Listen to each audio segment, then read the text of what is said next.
Hello Mitch, it's Greg here. We connected on LinkedIn and I promised that I would send you a quick video showing you what you would need to do to get your website more visible in Google and comparing your digital presence to that of one of your competitors to show you what you'd need to do to grab some of that work.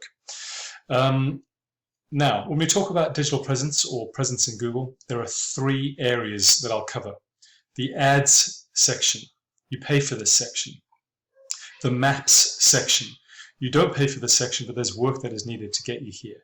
And at any one time, over 50% of your traffic to your website and to your business could come from the maps section.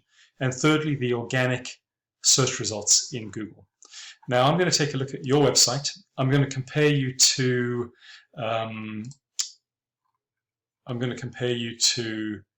Lindros.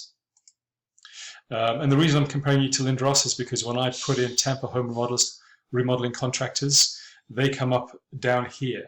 I'm using Tampa because you're 20 minutes away from Tampa, and I assume that a lot of your business comes from the broader Tampa area. So let's take a look at your website. Your website currently attracts 4 visitors per month, whereas Lindros almost up to 300 visitors to their website a month. Now, if we apply the same conversion ratio across both, they're getting a lot more business from their website than you might be. So this is what we're aiming to change here. All right, how do we change that? Looking at your website here, when it comes to the organic section of Google, here's what we need to do. It's about content, citations, and backlinks. In turn, content is about the words and images on your website. Now, Mitch, your website is a good-looking website. The use of imagery, the way that it's laid out, the structure of the header up here is good.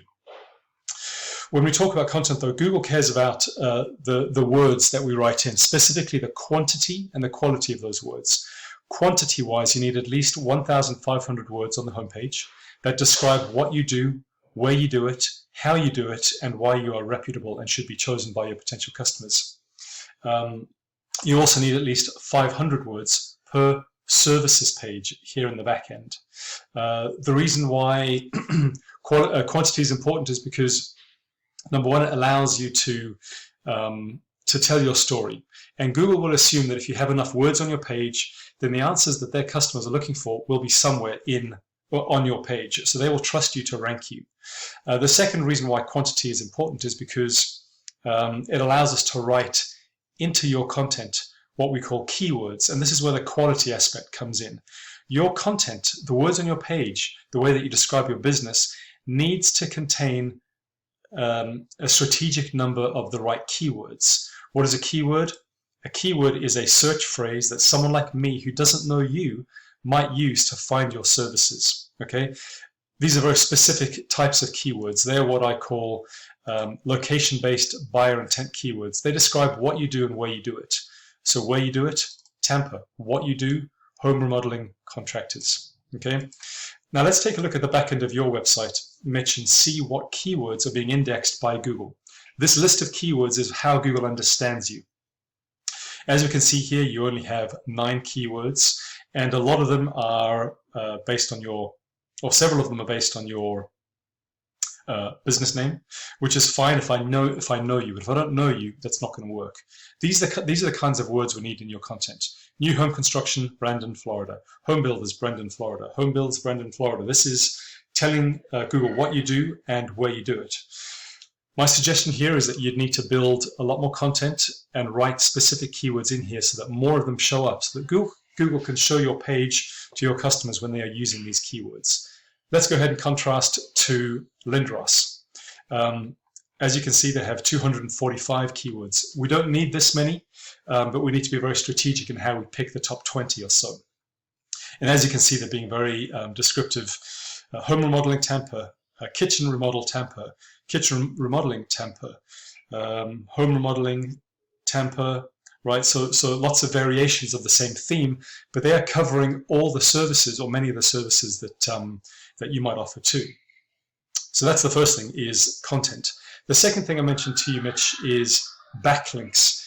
Backlinks are those instances where another website links to your website. It's how Google builds trust, or it's how Google trusts you. In the eyes of Google, the internet is a popularity contest, and the more websites you persuade to link to you, as long as they're trustworthy websites, Google will trust you too. This is like having a group of well-trusted friends. You become trusted too, okay? And the trust score is notated here by this number. You have a 0% trust score. You do have some backlinks, that is links to other websites, and I can see that some work was done recently to add those links, but there's simply not enough. And I'm sure that they're not of the right quality or relevance to your industry because it hasn't moved your trust score. By comparison, Lindros is up there at almost 4% trust score. This is actually very easy to beat, but they have probably 10x the number of backlinks that you have. So the strategy here is to go in and find these sites and persuade them to link back to you. This is ongoing work that should be done every month. It can't be done just at once. Okay, so that covers how to get up here in the organic section. You write keywords and you become trusted, and Google understands what you do, where you do it. They will rank you up here. The second piece is how to get into the maps section. Super important, over 50% of your traffic can come from here. The way we do this, Mitch, is that your business name, address, and phone number needs to be mentioned in online directories. Not just Yelp, BBB, Yellow Pages, but I would suggest over 200 directories that you've never heard of, but are very powerful to drive your local relevance and prominence to allow Google to put you up here in the maps. This is a great place to be because your customers are looking for local contractors for relevance and convenience, and if they see you on the maps, they're much more likely to click here. On top of that, this allows you to build your reputation. As you can see, the reviews and the review score is a great proof point that you are good at what you do and that helps customers choose you. So that's the second thing. The third thing, Mitch, is ads. You know, your industry, home remodeling, is a very good opportunity to run ads. Why? Because let me show you something here. The cost of the ad is run off this cost per click. The cost per click for remodeling in Tampa is fairly low if we choose the right words, and we would be strategic about the words we chose. We could run ads for you and get some very cheap leads coming in the door. Let's say, for example, we ran a campaign and it resulted in a cost per lead to you of $50, but you could turn that into a $5,000–$10,000 job. That is a good campaign. That is a very high ROI campaign for you. So that's the third thing that you could do to beat out Lindros. All right, so that's what I wanted to share with you. It's about content. That is the words, keywords, about backlinks to build trust, and it's about these citations to build your Google My Business presence in the maps. There's also an opportunity to run Google ads for quick wins and cheap leads coming in the door. There you go, Mitch. I hope that you find this extremely useful. I'd love to talk to you about this and get your feedback, if nothing else. My goal is to help local businesses thrive by finding customers, and I'd love to talk to you further about this. With that, I wish you all the best.